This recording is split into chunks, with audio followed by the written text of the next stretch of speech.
All right. I guess I am live. Welcome, welcome, welcome. Okay. Just taking a moment to recalibrate. And hello, gorgeous ones.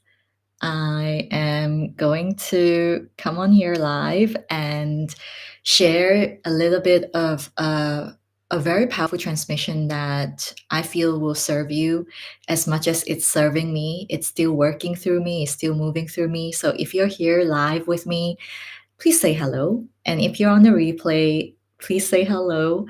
And I am going to keep this really warm and short. And I would love for you to let me know how it's landing for you when it lands for you.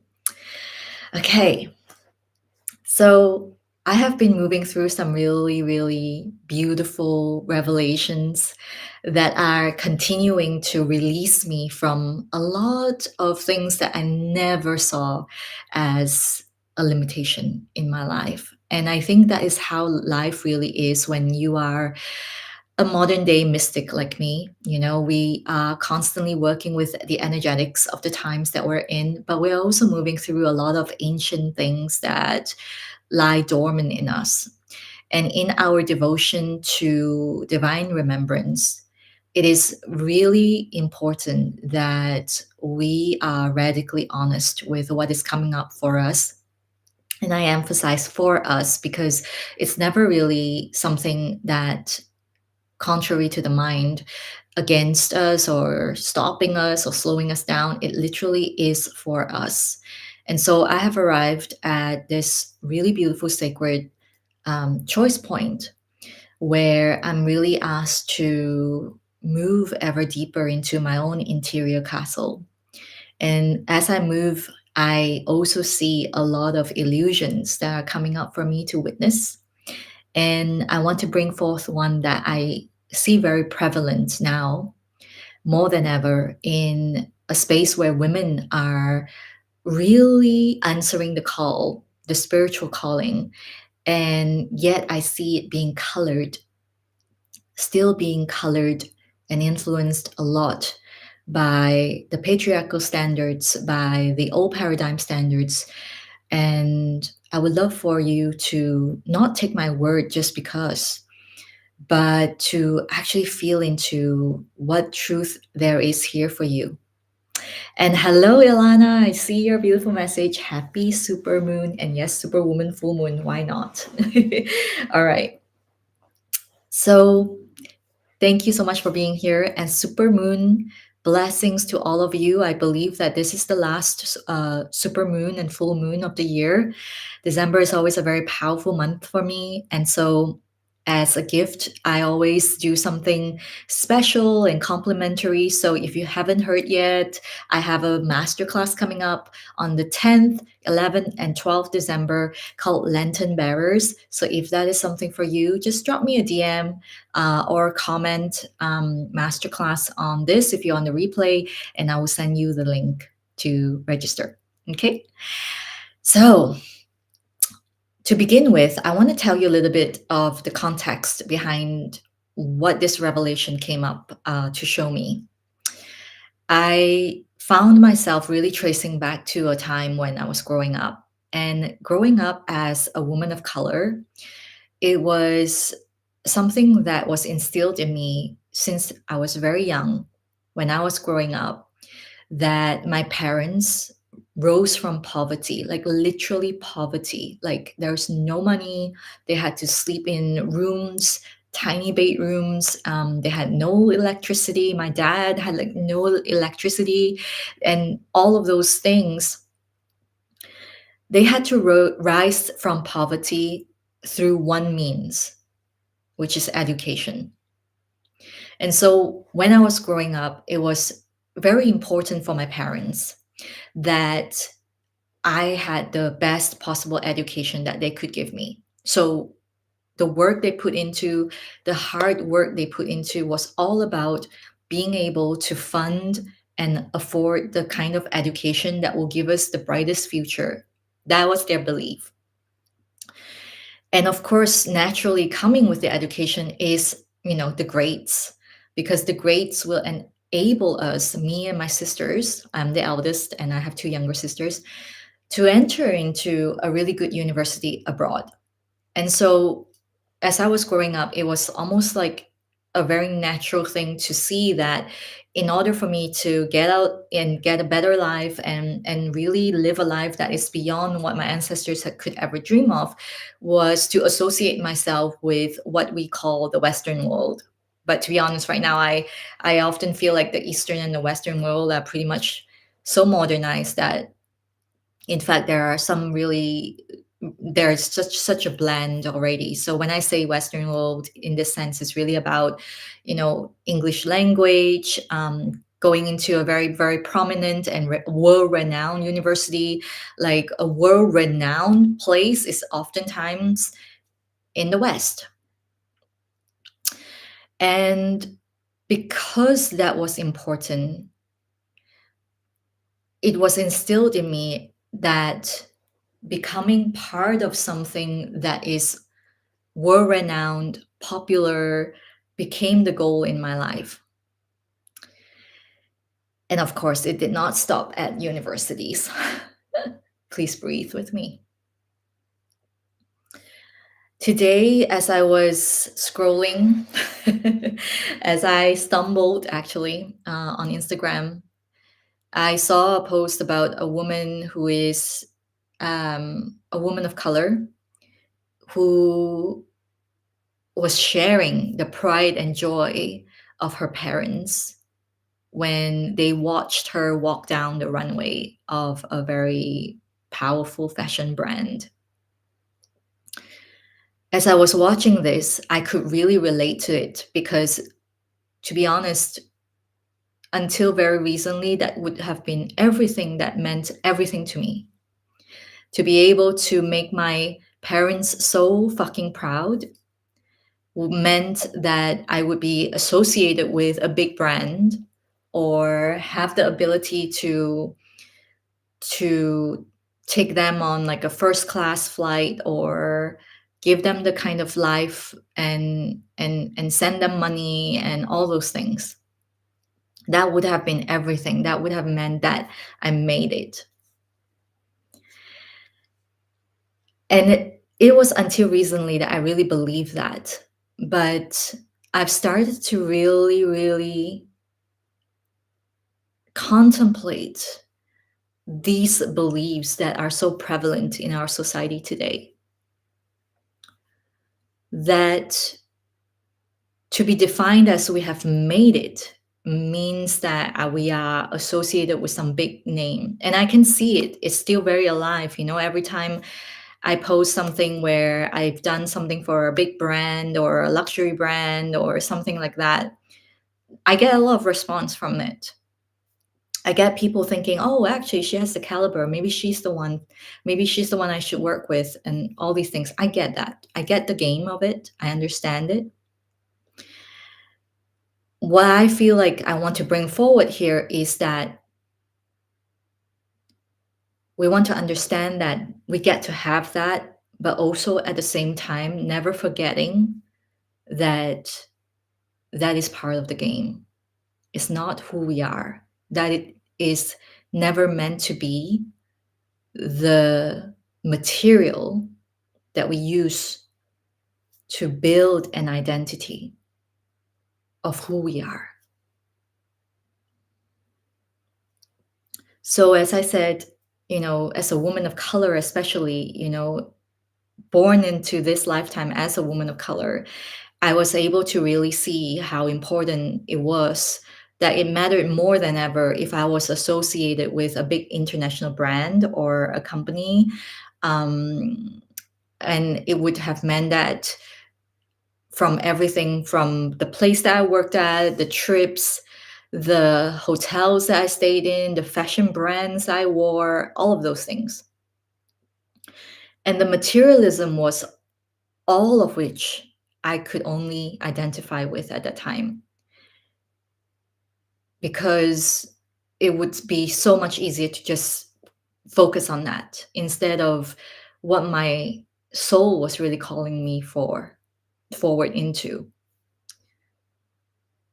It's so easy, I believe it's so easy to look outside of ourselves and see that, oh, if I wrote a book, if I published something, if I had that person backing me up, like I associate myself with this organization, I associate myself with this name, then everyone else would know that I'm worth their attention, that I'm worth being invested in, all of the things, right? The illusions. Like, if this is coming up for you, let me know.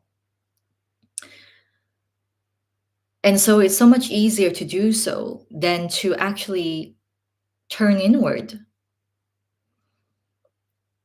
And the funniest thing is that it's so simple to actually do the thing that turn you inward, and yet we don't do it because it's not the easiest thing. It's simple, but it's not the easiest thing. And so for years, I denied the calls of my soul.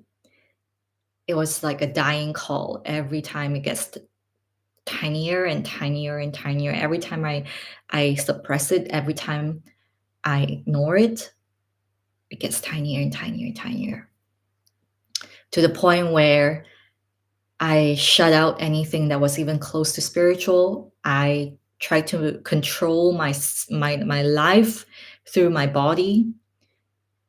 And again, the body is a very physical manifestation of materialism as well. When you try to control your body, and take a deep breath with me. And to be honest, in those days, I knew nothing about spirituality. Like, I didn't even think about it. My heart was so melancholic. My body was literally screaming, and I was muffling it out. And if I happen to be part of something or someone that, people would express to me like, oh, I don't know that. Who's that? Where's that? I instantly associated it in my head that meant something lesser about me. And to be honest, that was a very prevalent thing in the culture. It's like, oh, I don't know that university. What is that? Like, I don't know what that name is. Like, is it good? Like, it was a very normal thing. It's normalized. And so to chase higher heights, to get bigger goals, like, oh, if I get there, then I'll make it. If I'm associated with that brand or whatever, I made it. Like, that became my driving force. And flash forward to the present day, I have a gift. I have this beautiful gift in time to really look back and wonder how it had all mattered so fucking much, to the detriment of my own soul's true expression and true nature.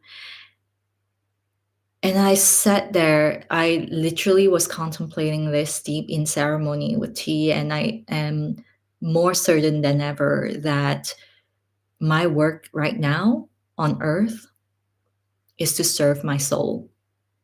And in turn, that serves you. You see, I imagine a world where, alongside the identities of where we come from, what we do, the color of our skin, and what our ancestors were like, what our ancestors want us to be, and what big brands we are associated with, even, we actually celebrate how we have lived our lives following our soul sleep. I imagine a world where we celebrate the stillness within that is seeping into our everyday lives so effortlessly. It's not something that we dream of or that we visit. maybe for an hour, and then get out there into chaos again, but something that literally comes with us everywhere we go. I imagine a world where we celebrate how we return to our ancestral roots more than whether we are featured in a big magazine or by a big brand.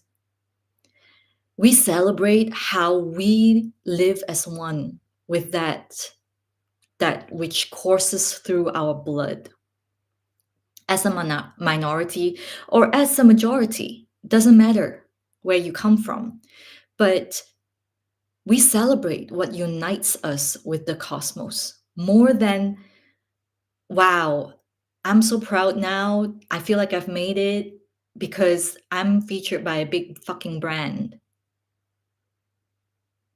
Because that big brand, it is a reflection, it's an energetic match to who you are. That's all. It's not what that makes you worthy. It's not what that makes you famous. It's not what that makes you, I don't know, name that label. I want to see women owning her spirituality and her multidimensionality unapologetically. I want to see women stop treating her divinity as the side dish, but instead as the very core that informs everything she is and everything she does in the physical world.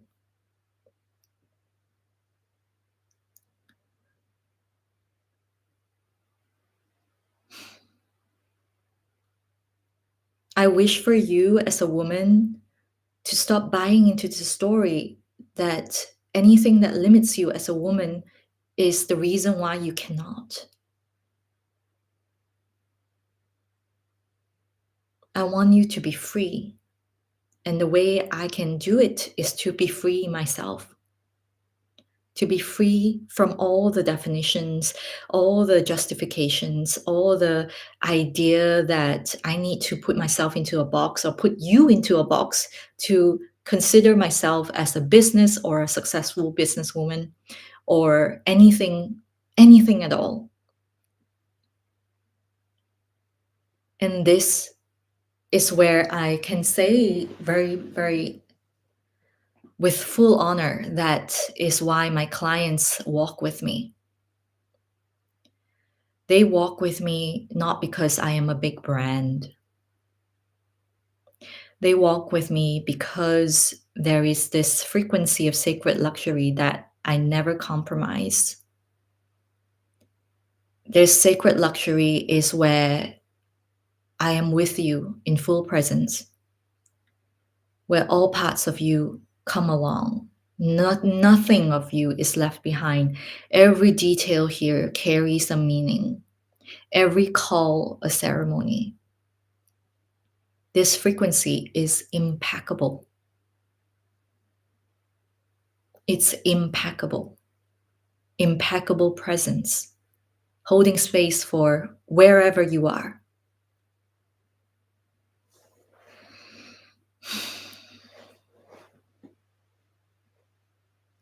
I hope you can feel that.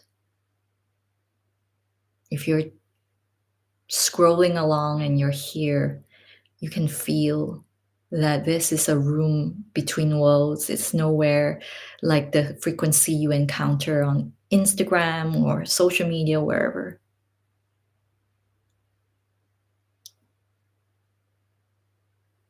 And so I really want to just share this transmission, and thank you so much for listening and tuning into this frequency and this transmission's alchemical energetics, because it is here to move you, to shift you.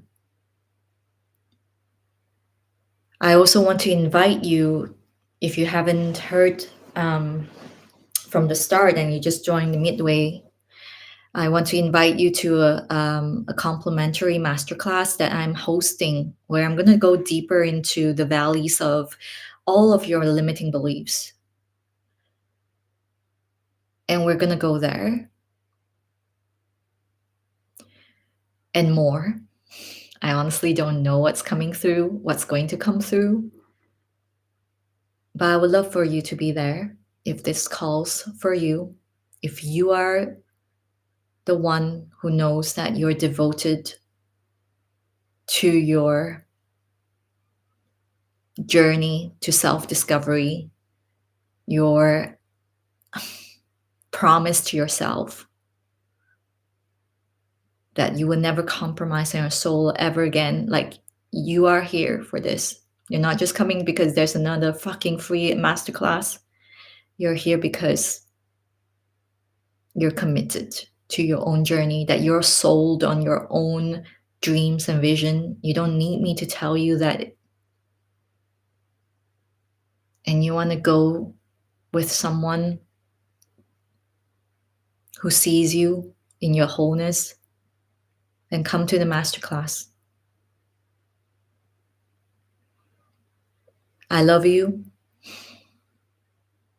I would love to see you in Lantern Bearers, the masterclass, and have a beautiful, beautiful super full moon. And may you be free. May you allow yourself to be free. Thank you.